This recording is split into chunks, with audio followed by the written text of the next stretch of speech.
Dalam kesempatan kali ini Bapak akan mengajarkan tentang struktur teks prosedur. Struktur teks prosedur berdasarkan jenisnya itu terbagi menjadi dua, yaitu teks prosedur menggunakan atau membuat sesuatu. Jadi menggunakan alat barangkali atau menggunakan barang serta membuat sesuatu. Yang kedua, teks prosedur melakukan sesuatu. Jadi teks prosedur melakukan sesuatu. Dua jenis itu masuk di strukturnya. Lah, strukturnya bagaimana? Yang pertama, struktur teks prosedur cara membuat sesuatu itu ada empat hal ya, empat. Kemudian yang cara melakukan sesuatu itu ada tiga. Ada tujuan, ada langkah, dan penutup. Sekarang kita bahas yang struktur teks prosedur cara membuat sesuatu atau cara menggunakan sesuatu. Yang pertama ada tujuan. Tujuan ini berisikan pengantar umum sebagai penanda apa yang akan dibuat atau dilakukan dan bisa berupa motivasi. Itu tujuan. Tujuannya apa? Di dalam teks prosedur tersebut tujuannya sebagai penanda apa yang akan dibuat. Dalam menyampaikan tujuan ini bisa dengan jalan mudah dibuat, mungkin dengan cepat, murah, dan lain sebagainya. Itu suatu hal-hal bagaimana cara membuat sesuatu. Yang kedua, harus diperhatikan bahan dan alatnya. Bahan dan alatnya ini harus dilakukan serinci mungkin. Tujuannya untuk memperinci bahan dan alat dengan ukuran yang akurat. Contohnya 1 kg tepung contohnya, jadi akurat ya. Kalau 1 kg ya 1 kg. Ini untuk memperinci bahan dan alat dengan ukuran yang akurat. Yang kedua, ada langkah-langkahnya. Langkah-langkah ini bagaimana langkah-langkah cara membuat sesuatu. Urutan langkah-langkah secara rinci dilakukan secara bertahap. Tahapnya 1, 2, 3 harus dilakukan secara urut atau secara rinci. Bisa dijelaskan. Penyajiannya berupa penomoran, bisa berupa uraian paragraf pertama, kedua, dan seterusnya.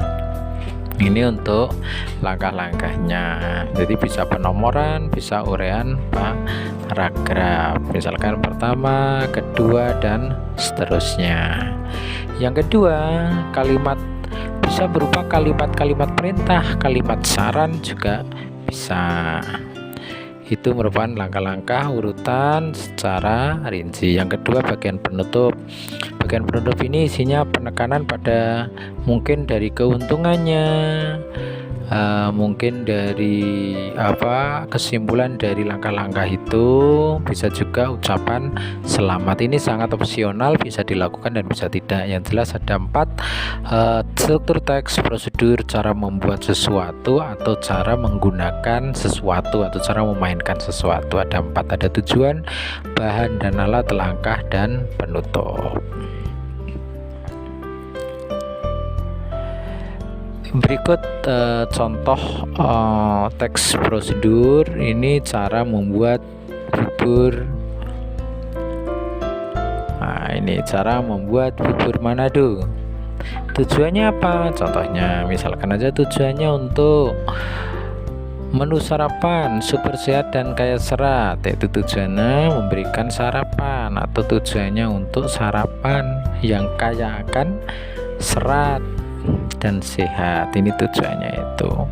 Penambahan singkong dan ubi ungu selain untuk memperkaya warna dan gizinya juga membuat tekstur bubur beras merah dan lebih menarik. Kemudian bahan dan alatnya bisa dilihat di situ. Itu ada bahannya dan alat itu dirinci. bahannya dirinci, alatnya juga dirinci, ukurannya juga harus akurat. Kemudian langkah-langkahnya ada langkah 1, 2, dan 3. Dari mulai atas sampai langkah-langkah ini strukturnya. Ada tujuan, kemudian ada bahan dan alat, kemudian ada langkah-langkahnya. Urutan langkah secara rinci per tahap 1, 2, 3. Bisa berupa rincian, juga bisa berupa paragraf tadi ya. Kemudian yang bagian terakhir ada apa ini? Ada penutup. Misalkan penutupnya mudah, murah, dan sekaligus sehat. Sarapan sehat dengan menu makanan tradisional yang telah dikreasikan. Selamat mencoba. Misalkan ditambahi dengan makan bubur, Anda menjadi lebih sehat. Misalkan tambahi seperti itu, bisa juga seperti itu. Ini contoh dari struktur teks prosedur. Misalkan juga contoh yang kedua, Pak Imam kasih contoh 2 hal ya. Contoh teks prosedur cara melakukan pekerjaan, misalkan cara mencuci tangan dengan baik dan benar, itu ada tujuannya. Mengantar pengantar umum sebagai penanda apa yang akan dibuat. Cara melakukan pekerjaan, mencuci tangan dengan baik dan benar. Tujuannya menjaga kebersihan diri tidaklah sulit. Nah, contohnya itu. Kemudian karena ini melakukan suatu pekerjaan, langsung langkah-langkah, tidak ada bahan dan alat.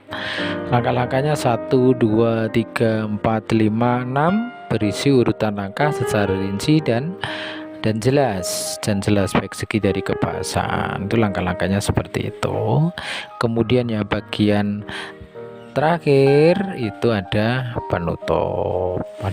Dalam langkah-langkah ini juga bisa banyak, yang penting rinci ya, jelas rinci. Kemudian ada bagian penutup bersifat pilihan, ini juga tidak wajib, opsional. Dengan sedikitnya peduli mencuci tangan secara benar, kita akan terhindar dari penyakit. Selamat menyongsong hidup sehat. Jauhkan diri kita dari penyakit barangkali seperti itu. Terima kasih.